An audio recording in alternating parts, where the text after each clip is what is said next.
부활하신 거예요. 죽으셨다가 사흘 만에 부활하신 것을 기념하는 그런 기념주일로 지키는 겁니다. 제가 예를 하나 들면, 여러분 매년 생일을 맞으시잖아요. 그렇죠? 그러면 케이크 하나 갖다 놓고 생일 축하도 하고 선물도 주고 그리고 축복합니다. 매해 새롭게 태어나는 것이 아니라, 생일날마다 계속 태어나는 것이 아니라 한 번 태어났는데 그 태어난 것에 대한 감사를 하면서 그날을 기억하는 거예요. 넌 참으로 축복된 아이야. 우리 집에 너무 행복한 그런 삶의 은혜를 내가 입었어. 내가 너를 사랑해. 축복한다. 그리고 선물도 주고 그날을 기념하는 거예요. 그러니까 자존감이 높여지고, 그렇죠? 예수님 부활하셨습니다. 그런 것은 2000년 전에 한 번 부활한 사건을 우리가 부활절을 기해서 예수님의 죽으심과 부활을 기념하면서 그 부활의 의미를 더 깊이 생각해 보는 거예요. 믿지 않는 사람들은 제사를 지내죠. 쫙 이제 제물을 차려놓고 절하고, 그렇게 해서 이제 돌아가신 부모님 또는 조상들의 그런 영혼들을 초청하고 뭐 이렇게 제사를 드리는 겁니다. 근데 기독교에서는 제사를 드리지 않는다. 그 제사를 완전히 안 드리는 거 아니라 추도 예배라는 것을 해요. 그럼 추도 예배도 반대하시는 분들이 있어요. 그러면 추도 예배 돌아가신 분들한테 무슨 의미가 있냐? 그런데 추도 예배는 사실 돌아가신 분에 대한 의미가 아니라, 올해 추도 예배를 드린다 그러면 살아있는 우리들이 부모님이 돌아가신 날을 기억하면서 함께 추억하고 또 은혜를 생각하고 우리가 이 땅에 어떻게 살아갈 것인가 하는 것들을 서로 교훈도 나누고 정말로 축복된 시간을 함께 기억하며 나누는 거예요. 형제들이 함께 모이고 자녀들이 함께 모이고, 그래서 그 날을 기념하는 거란 말이에요. 그게 의미가 있어요. 그러니까 부활주일이다 그러면 예수님 부활하셨습니다 이렇게 막 크게 써놓고 뭐 예수님 부활하셨습니다 축복하고 하지만, 핵심적인 내용은 예수님이 부활하신 것의 의미가 어디에 있는가 하는 것을 다시 한번 기억하고 되새기고, 우리가 이 땅에 사는 것이 죽음으로 끝이 아닌 영원한 생명에 관한 이야기, 다시 사는 이야기에 관한 이야기를 쓰고 있어요. 그걸 기념하는 거예요. 예수님이 이렇게 죽은 자 가운데 부활하심으로 우리가 이 땅을 살아가는데, 죽으면 끝이지 뭐 인생 뭐 있어. 그냥 즐기고 사는 거지. 그렇게 많은 사람들이 살아갈 때 아니야. 죽음 후에는 영원한 생명이 있고 영원한 심판이 있어. 여러분, 그러면 어떤 사람이 그렇게 물어봐요. 죽어봤어? 가봤어? 천국 가봤어? 지옥 가봤어? 죽어봤어? 어떤 사람이 내가 죽었다가 다시 살아나서 그 이야기를 내게 전해줄게. 내가 갔다 다 보고 그리고 다시 산다면 이야기를 전해줄게. 그랬다고 여러분들에게 한번 이야기를 한번 들었다고 생각했어요. 친구든지 식구든지 누구 하나가 죽었다가 살아났어. 그런데 죽은 걸 내가 봤어. 그러면 이제 할 말이 있겠지만, 아니 그 얘기를 들었어. 이 사람이 죽었다가 살아났대. 그렇다고 와서 이야기를 하는 거예요. 그럼 여러분 그 얘기가 믿어지나요? 난 죽어서 천국 갔는데 천국이 이렇더래. 내가 죽었는데 지옥에 떨어졌었는데 지옥이 이렇다고. 그러고 와서 이야기를 한다 그러면 여러분 그 이야기를 마음 열어놓고 정말 그래? 그래 믿겠어요? 요즘 하도 믿는 사람들에 대한 이야기들이 세상에 사람 믿을 거 안 된다. 좋다는 투자처가 있다고 그러고 얘기하면 다 사기꾼도 많고 보이스피싱도 많고 뭐 하니까 믿지 마라 절대 믿지 마라. 불신의 사회가 팽배해 있는 세대 가운데 이게 보이지 않는 천국과 지옥에 관한 이야기를 하면 여러분 믿어지겠느냐 말이에요. 근데 성경은 우리에게 정확하게 그 이야기를 하는 거예요. 요한복음 11장에는 여기에 나사로라고 하는 사람에 관한 이야기를 쓰고 있어요. 나사로.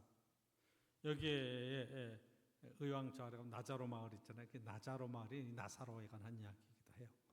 여기 성경 보면 문둥병자가 나사로라고 하는 사람도 있었고 오늘 이 사람에 관한 이야기도 마찬가지. 그런데 이 사람이 예수님의 큰 사랑을 받고 그 자매들과 함께 예수님을 따르고 보면 문둥병을 걸렸다가 나았던 그러한 형편이 있던 사람이고 예수님을 지키 사랑했었는데 오늘 병이 들었어요. 예수님한테 소식이 왔습니다. 나사로가 병들었습니다. 그래서 예수님이 즉시 가서 고쳐주면 좋을 터인데 안 가시는 거예요. 머뭇하더니 이틀 사흘 지나면서 늦게 가셨어. 그래서 하시는 이야기가 야 나사로가 잔다. 나사로가 잔다. 깨우러 가자. 그랬더니 제자들이 아이 자는 사람은 뭐 좀 푹 자고 일어나겠죠. 뭐 곧 깨겠죠. 그랬더니 나사로가 잔다는 이야기를 뭐라고 얘기하시는 거 아니? 나사로가 죽었다. 그래서 이제 살리러 간다 하는 얘기를 하는 거예요. 여러분 예수님만 죽었다 살아난 것이 아니라 지금 나사로도 죽었어요. 이걸 살리러 지금 가는 거예요. 그러니까 오늘 읽은 이야기는 예수님이 나사로의 집에 베다니의 나사로의 집에 들어갔을 때 그의 누이 마르다라고 하는 누이가 예수님이 여기 계셨더라면 오라비가 죽지 않고 살았을 텐데 정말 안타깝습니다. 예수님. 그렇지만 지금이라도 예수님께서 어떤 일을 행하시든지 그 일이 그대로 이루어질 줄 내가 믿습니다. 내가 그렇게 될 줄로 압니다. 그런 얘기를 한 거예요. 그랬더니 예수님께서 내 오라비 나사로가 살아날 것이다. 이렇게 살아날 것이다. 이 마르다가 그 이야기를 듣더니 하는 얘기가 예수님께서 어떤 일을 하시든지 그대로 이루어질 것입니다. 그렇게 얘기해놓고도 마지막 날에 부활 때에 다시 살 것을 믿습니다. 다시 부활의 때 살 것을 내가 압니다. 그랬더니 예수님께서 오늘 아주 유명한 얘기를 하시잖아요. 그렇죠? 25절에 나는 부활이요 생명이니 나를 믿는 자는 죽어도 살겠고 그렇죠? 살아서 나를 믿는 자는 영원히 죽지 아니하리니 이것을 내가 믿느냐? 진짜 믿음이 있냐? 죽어도 산다 나를 믿으면 예수님 믿으면 영원히 죽지 않는다. 이 이야기를 하는 거예요. 네가 이걸 믿느냐? 교회를 다니고 우리가 예배를 드리고 신앙생활을 한다는 건 예수님을 믿는다는 얘기를 표현하는 거예요. 나 예수님 믿어. 이런 것은 바로 예수님을 믿고 영원한 삶에 대한 보장을 받는 거예요. 영생에 이르는 그 길에 죽어도 산다. 살아서 믿는 자는 영원히 죽지 않는다. 이것을 내가 믿느냐? 이것을 물어보는 거예요. 그랬더니 마르다가 뭐라고 얘기하는 거니? 뭐라고 얘기해요? 주는 그리스도시요 세상에 오신 하나님의 아들인 줄 내가 아나이다. 내가 믿나이다. 예수님은 그리스도시고 세상에 오신 하나님의 아들인 것을 믿습니다. 그렇게 얘기를 합니다. 굉장히 믿음이 있는 것 같아요. 이것은 마태복음 16장에 베드로를 통해서도 이 고백을 하잖아요. 주는 그리스도시요 살아계신 하나님의 아들이십니다. 그럼 메시아이십니다. 우리를 구원하실 구세주이십니다. 정확하게 신앙 고백했어요. 그런데 이제 그 동생 마리아가 와서 막 안타깝게 예수님께 있으면 오라비가 살았을 텐데 우는 걸 보고 예수님이 무덤으로 갔어요. 무덤에 가서 이 무덤을 막고 있는 돌을 움직여라. 우리나라 무덤 같으면 이게 살아나기도 힘들 거예요. 왜냐하면 다 관에다 넣어가지고 해서 막 분봉을 이렇게 쌓아서 흙을 올려놓으니까 뭐 살아날 수가 없죠. 어떻게 일어나. 근데 유대인들의 이 무덤은 돌을 파서 이렇게 벽을 파서 거기다가 이렇게 집어넣는 스타일이에요. 그러니까 뭐 관을 해서 넣는다 뭐 그런 거는 잘 사는 사람들의 얘기고 보통 그냥 베옷으로 둘둘둘 말아가지고 그냥 집어넣는 거예요. 그래서 집어넣는데 저 돌을 옮겨라. 무덤을 막고 있는 돌을 옮겨라. 그랬더니 이 마르다가 뭐라고 얘기하는 거 아니? 죽은 지 나흘이 되니 냄새가 납니다. 그저 죽은 지 나흘. 그 날씨가 뜨겁고 그런 지역에서 사흘 나흘이 시신이 가면 진물도 흐르고 냄새도 나고 그런 일들이 생기는 거예요. 그 냄새가 납니다. 아주 현실적인 얘기를 하는 거죠. 그때 예수님께서 뭐라고 얘기하시는 거니? 내가 너에게 믿으면 하나님의 영광을 보리라 하지 않았느냐. 믿으면 하나님의 영광을 보리라고 하지 않았느냐. 말은 믿는다고 얘기하고 그렇게 내가 인정합니다, 내가 그렇게 압니다 라고 표현은 많이 했지만 결정적인 순간에 행동으로 옮길 때 옮겨라, 내가 나사로를 살릴 것이다 그랬는데 믿음이 없느냐 그래요. 안 됩니다. 아닙니다. 그랬더니 돌 옮겨놓으라고 그래서 나사로야 나오너라 그랬더니 나사로가 일어나서 배를 돌돌 돌린 것을 풀면서 나왔다. 살아났어. 나사로의 살아났어. 부활에 관한 풀어서 다니게 하라.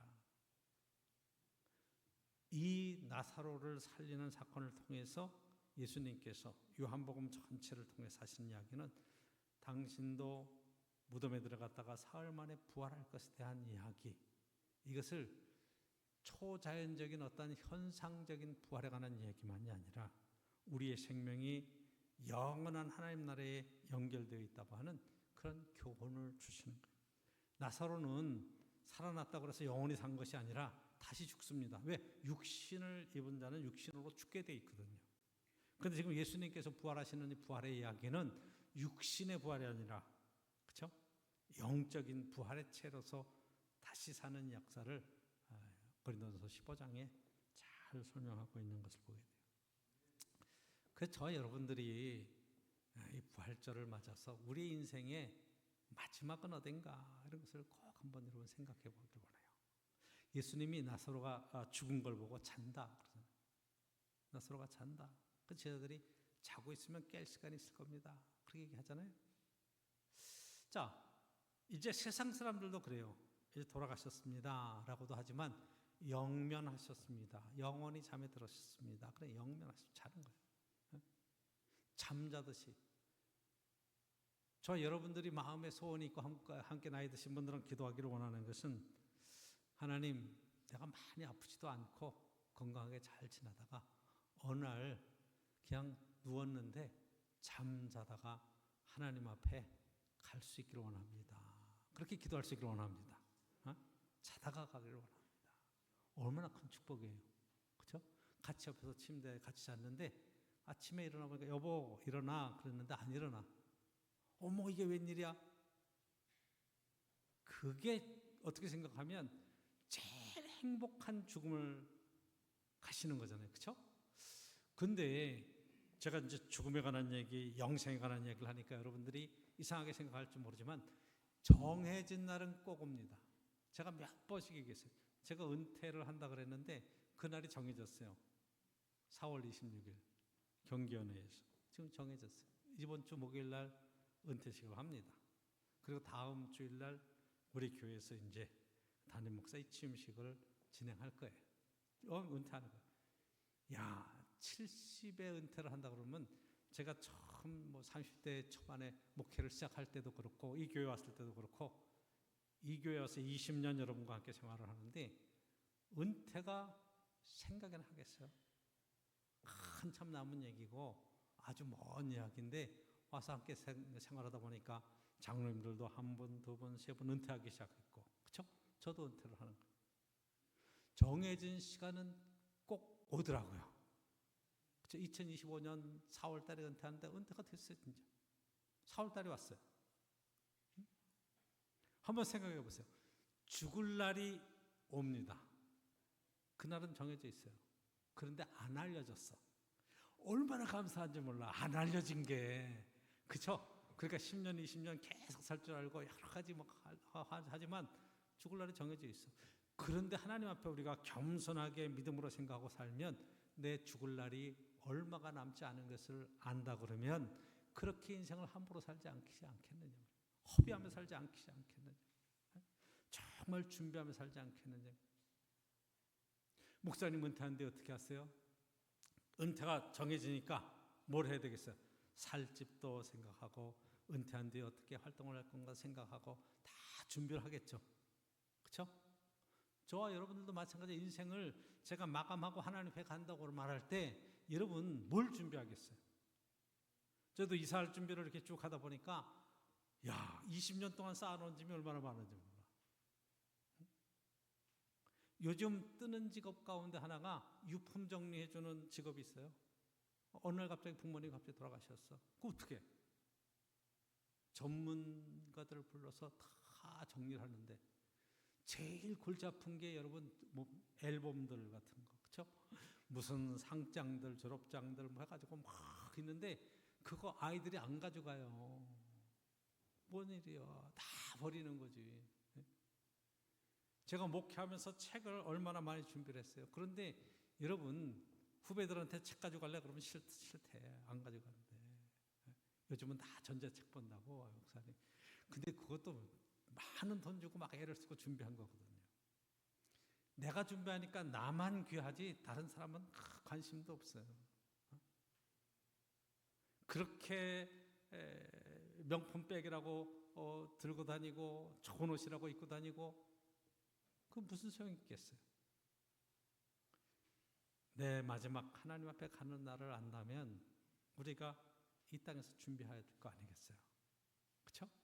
영원한 생명이 우리에게 있는데 이 땅에 사는 것이 유한한데 자다가 깰 때가 있을 것이라.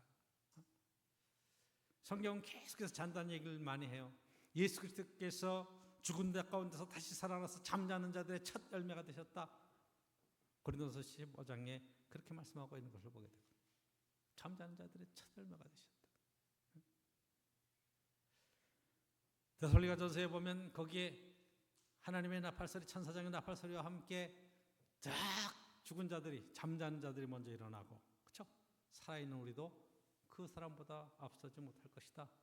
자다가 깰 때가 올 것이다. 설명하고 있거든요. 죽음으로 끝이 아니라 이제 잠자다가 일어날 시간이 있는 것처럼 하나님 앞에 우리의 마지막 갈대를 준비하고 우리가 하나님 품에서 영원한 나라의 소망을 가지고 요한계시록에 있는 것처럼 그 날을 소망 중에 바라보면서 삶을 계획할 수 있는 축복이 우리에게 있어야 돼요. 오늘 이 부활절을 통해서 두 번째 우리가 깨닫는 그런 지혜가 있다면 예수님께서 이 부활을 먼데 죽은 다음에 얘기가 아니에요. 마르다가 얘기하잖아요. 마지막 날 부활 때 우리가 다시 살 것을 믿습니다. 그렇게 얘기하잖아요. 많은 사람들은 그렇게 생각해요. 마지막 날에 살 것이다. 예수님께서 나는 부활이야 생명이니 나를 믿는 자는 죽어도 살겠고, 물론 죽어도 사는 거예요. 살아서 나를 믿는 자는 영원히 죽지 아니하리니 이것을 내가 믿느냐 그러잖아요. 이것을 내가 믿느냐. 영원히 죽지 않는다. 그 얘기는 뭐예요? 여러분 예수님이 요한복음 3장에 물과 성령으로 거듭나지 않으면 하나님 나라에 들어갈 수 없다 그러잖아요. 거듭나다, 다시 태어난다는 본어게인, 두 번째 태어나는.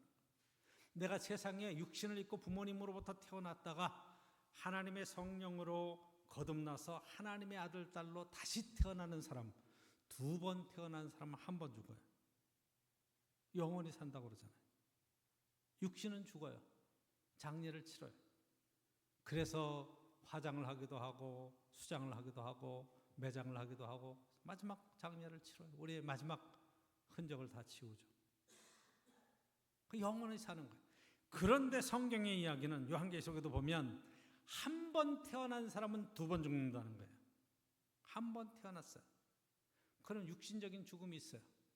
그 다음에 예수 그리스도 안에서 천국에서 다시 한 번 태어나요. 거기에 우리가 행한 모든 행위대로 마지막 심판을 받으면서 둘째 사망에 던져진다. 그렇게 성경은 이야기하고 있거든요. 그러니까 한 번 태어난 사람은 두 번 죽어요. 여러분 기왕 태어난 것 하나님 안에서 우리의 생명이 어떤 것인가를 잘 알고 믿음으로 행할 수 있는 삶의 축복이 우리에게 얼마나 귀한 건가 하는 것을 깨닫게 하시는 말씀이죠. 그렇죠? 그러니까 저 여러분들이 영원한 생명의 축복을 하나님 은혜 가운데 누릴 수 있기를 원하는 거죠. 실제적인 이 땅에서 부활은 여러분 죽음 뒤에 되는 것이 아니라 예수 그리스도 안에서 내가 새 사람으로 태어나서 새로운 결심으로 살아가는 것, 이게 사실은 부활의 실존적인 의미가 들어있는 거예요. 나 교회 다니고 새 사람 됐어. 나 죄에서 다 모든 거 옛날 거 다 씻었어. 이제는 내가 새롭게 살아볼 거야. 늘 하나님 안에서 새로운 삶이 무엇인가를 여러분들이 바라볼 수 있고 묵상할 수 있고 그렇게 삶을 산다면 여러분들은 부활에 동참하는 귀한 성도가 된 것이라 이 말입니다. 세 번째 우리가 본문 가운데서 봐야 될 것은 예수님께서 말씀하시는 부활, 이것은 우리가 믿어야 될 거예요. 네가 이것을 믿느냐? 내가 그렇게 줄 압니다. 내가 주는 그리스도시 살아계신 하나님의 아들이신 것을 내가 믿습니다. 말로는 그렇게, 말로는 내가 믿습니다. 말은 그렇게. 근데 실제로 사건이 딱 당하고 무덤의 문을 열어라. 냄새가 나서 못 엽니다. 안 믿는 거야. 안 믿는 거야. 믿는다고 말은 해도 실제 삶을 들여다보면 믿는 게 아니에요.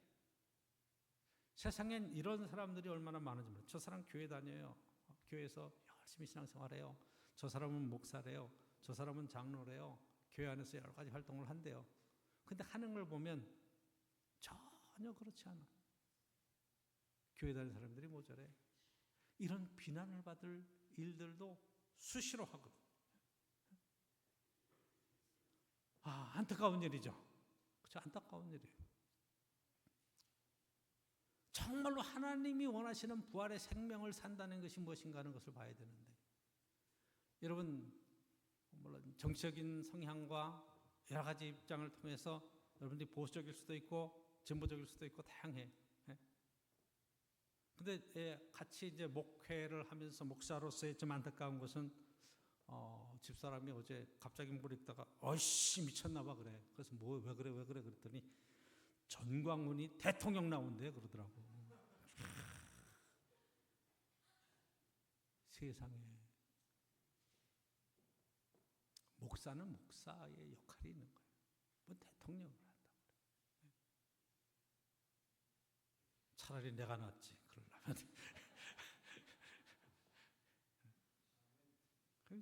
말이야 그렇잖아. 믿음에서 이렇게 믿는 사람들이 그런 어떻게 생각하면 뭐 창피하고 수치거리가 돼서는 되겠어요. 물론 정치적인 의사를 목사도 표현할 수는 있어요. 근데 국민들의 정서와 이런 것들을 좀 볼 수도 있어야지. 사람이 가장 기본적인 그 양식이 있어야죠. 안타까운 거예요, 그게. 정치적인 성향과 정치적인 이런 것들은 얼마든지 표현할 수 있어요. 그렇지만 주제를 알아야지. 그러니까 이게 지금 부활을 믿는 사람들, 우리가 영생의 축복이 있는 사람들, 뭐 인생 뭐 있어? 막 살지 않는다 이 말이에요. 하나님 안에 영원한 생명이 있기 때문에 저 여러분들은 부활을 믿는 사람으로서, 예수님이 부활하신 모범이 되셨기 때문에 우리 그 부활을 믿는 사람들로서 이 땅을 살아가는 동안에 내가 이 부활의 축복을 누리며 영원한 생명의 이 은혜를 가지고 하루를 살아도 영원히 사는 것처럼, 그렇죠? 영원을 살아도 하루를 사는 것처럼 변함없이 정말로 저 사람은 믿을 만한 사람이야, 흔들림이 없어, 정말 진실한 사람이야, 내가 이것을 믿느냐? 그런 물어봤을 때 주여 내가 믿나이다. 주님이 나를 믿는 것, 내가 주님을 믿는 것이 아니라 주님이 나를 믿어주실 수 있는 그런 인생을 살아내는 것이 얼마나 귀한가 이 말이에요. 서로 믿을 수 있는 아름다운 인생이 될 수 있기를 축복합니다. 기도하도록 하겠습니다. 아버지 하나님, 저에게 부활의 귀한 날들을 허락해 주심을 감사하고 믿음을 행하는 모든 일들 속에 주님 언제나 살아계시고 동행해 주시는 은총을 누리게 부족함이 없게 하옵소서. 오늘도 베푸시는 그 큰 사랑 감사드릴 뿐입니다. 부활의 큰 소망과 하나님의 위로가 넘치게 하옵소서. 오늘도 살아계신 주님 언제나 동행해 주시고 주님 부활하신 우리의 인생길에 언제나 기쁨이 넘치고 생명이 넘치는